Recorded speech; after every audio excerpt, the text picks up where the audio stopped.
ओम साईं राम। आज हम हरि कानोबा की कथा सुनेंगे।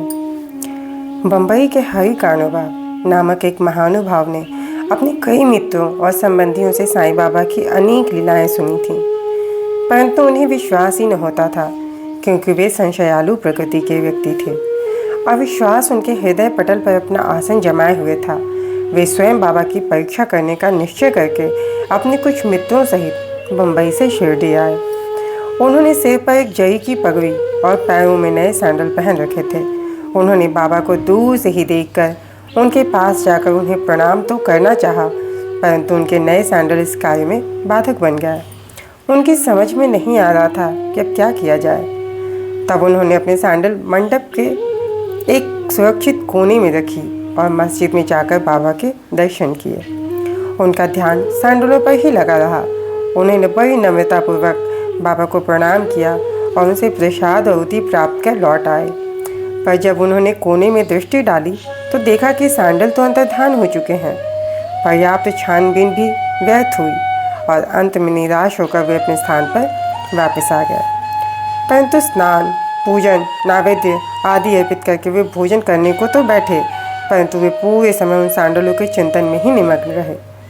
भोजन कर मुंह हाथ धोकर जब वे बाहर आए तो उन्होंने एक मराठा बालक को अपनी ओर आते देखा, जिसके हाथ में डंडे के कोने पर एक नए सैंडलों का जोड़ा लटका हुआ था। उस बालक ने हाथ धोने के लिए बाहर आने वाले लोगों से कहा कि बाबा ने मुझे यह डंडा हाथ में देकर रास्तों में घूम घूम कर हरि का बेटा, जई का फेंटा की पुकार लगाने को कहा है, तथा जो कोई कहे कि सैंडल हमारे हैं, उससे पहले यह पूछना कि क्या उसका नाम हरि और उसके पिता का क अर्थात कानोबा से है।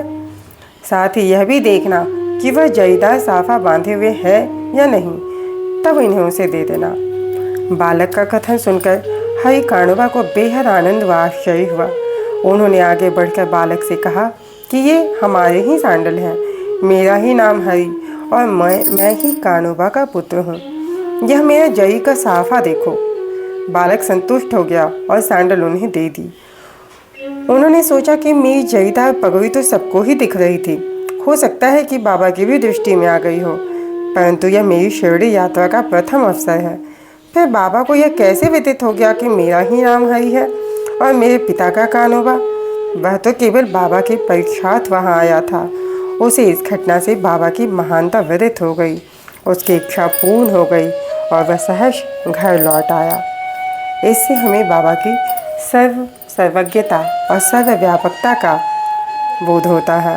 हमें पता चलता है कि बाबा कितने सर्वज्ञ थे, उन्हें सब कुछ पता होता था। ओम साईं राम।